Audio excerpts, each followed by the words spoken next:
রাজধানীর মহাখালীর যে rail line রয়েছে, রেল লাইন থেকে আমরা দেখানোর চেষ্টা করছি তিতুমিরের কলেজের শিক্ষার্থীরা কিন্তু যে রেল লাইন রয়েছে সেই রেল লাইন আটকে কিন্তু আসলে তারা তাদের যে দাবি, তিতুমির বিশ্ববিদ্যালয়ের দাবিতে কিন্তু আসলে তারা বিক্ষোভ করছেন।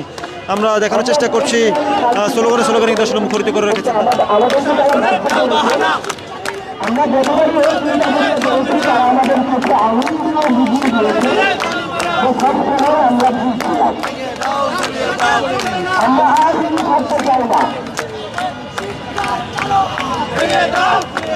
তিতুমিরের শিক্ষার্থীরা কিন্তু আসলে যে রেল লাইন অবরোধ করেছেন, সেই অবরোধ করার ফলে কিন্তু আসলে আমরা দেখছি একটা ট্রেন কিন্তু আটকে গেছে। আমরা দেখছি, দেখানোর চেষ্টা করছি আসলে একটি ট্রেন কিন্তু আসলে আটকে গেছে। আমরা দেখানোর চেষ্টা করি, যদি দর্শক আমরা দেখানোর চেষ্টা করছি একটি ট্রেন কিন্তু আসলে আটকে গেছে শিক্ষার্থীদের এই বিক্ষোভের পরে।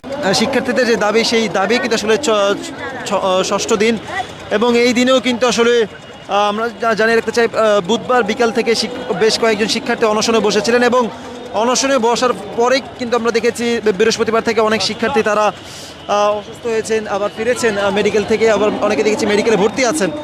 তবে এখন পর্যন্ত আসলে তাদের সাথে কোনো প্রকার কথাবার্তা বলা হয়নি, এমনই কিন্তু আসলে তাদের অভিযোগ। আমরা যদি আরেকটি বিষয় জানিয়ে রাখতে চাই, ঢাবির অধিভুক্তি বাতিল হওয়ার পর যে তিতুমির কলেজের শিক্ষার্থীরা বলছেন যে তারা আলাদা স্বতন্ত্র বিশ্ববিদ্যালয় চান, যার ফলে কিন্তু আসলে তারা শুক্রবার থেকেই তাদের যেই মহাখালী যে রোডটি রয়েছে, আমতলী এবং গুলশান একের যে রোড রয়েছে, সেই রোড কিন্তু আসলে তারা আটকে দিয়েছেন, এবং আটকে দেওয়ার ফলে কিন্তু এই ওই যে মহাখালী এবং গুলশান একের যে রোডটি রয়েছে, সেই রোড কিন্তু আসলে অবরোধ হয়ে যায়। তিতুমির কলেজের শিক্ষার্থী যারা রয়েছেন তারা কিন্তু ইতিমধ্যে যেই রেল লাইন রয়েছে, সেই রেল লাইনে তারা অবস্থান নিয়েছেন। সেই রেল লাইনে অবস্থান নিয়ে কিন্তু তাদের যে দাবি, সেই দাবি আদায়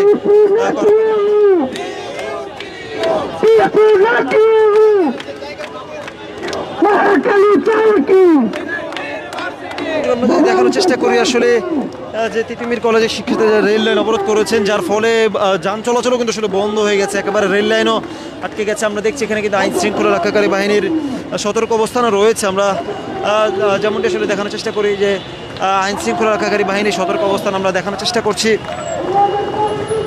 আমাদের সংগ্রাম অনেক দিন ধরে, আমাদের যৌক্তিক একটা দাবি, সে বিষয়ে কোনো প্রশাসনিক বা কোনো উপদেষ্টার কোনো ভ্রুক্ষেপ নাই। আমাদের ভাই আজ 6 দিন যাবৎ অনশনে আছে, না খেয়ে আছে। আমরা অভিভাবক হিসাবে তাদের কাছে একটা দাবি করেছি, সেই দাবিটা যৌক্তিক না অযৌক্তিক সেটা তারা আমাদের বলবে, আমাদের বলে তারপরে আমাদের ভাইদেরকে অনশন ভাঙাবে। এইটাই আমাদের দাবি, যে আমাদের ভার্সিটির আন্দোলন বিগত 24 বছর ধরে চলছে। ঢাবির শিক্ষার্থীরা যে পরিমাণ ট্রোল করেছে, আমরা নাকি ঢাকা বিশ্ববিদ্যালয়ের পরিচয় তখন দিতে পারবো না। আমাদের সব সময় এই অবস্থায় দেখতো, আমাদের বলতো তোরা ঢাবির স্টুডেন্ট না, তোরা কেন ঢাবির পরিচয় দাও? আরে আমাদের তো তখন ভার্সিটি ঢাকা বিশ্ববিদ্যালয়, কিন্তু তারপরও তারা বিভিন্ন বৈষম্যের আমরা শিকার হয়েছি। বাংলাদেশে এমন কোনো কলেজ পাবেন না যেখানে আপনি ইন্টার বাদ আছে। তারপরও কেন আমাদের দাবি, তারা তো আসবে, আমাদের সাথে কথা বলবে, ভালো মন্দ তারা কিছু বলতে আসে না।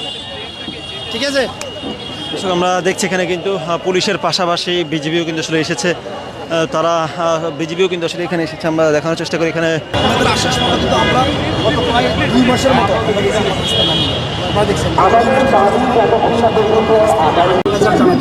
আবার মাঠে নামছি, তখন মন্ত্রণালয়ের যুগ্ম সচিব আসছে, সচিব এসে আমাদেরকে বলছেন খুব তাড়াতাড়ি ফিজিক্যাল টেস্টের রিপোর্টটা দিয়ে দেওয়া হবে। কিন্তু এর ভিতরে ওনারা আবার 7 কলেজকে নিয়ে, আমাদের তো 6 কলেজে সেন্ট্রাল ভার্সিটির কথা ছিল, আলাদা বিশ্ববিদ্যালয়, ওনারা 7 কলেজকে নিয়ে একসাথে করে ফেলার ওনারা সিদ্ধান্ত নিচ্ছে। সেজন্য আমরা নামা এবং ফিজিবিলিটি টেস্টের রিপোর্ট ওনারা যাচ্ছে। এই জন্য আমরা রাষ্ট্রের জনগণের দুর্ভোগ চাচ্ছি, আমরা একটা সমাধান চাচ্ছি। রাষ্ট্রের জনগণের কাছে একবার ক্ষমা চেয়েছি, আজও ক্ষমা চাচ্ছি।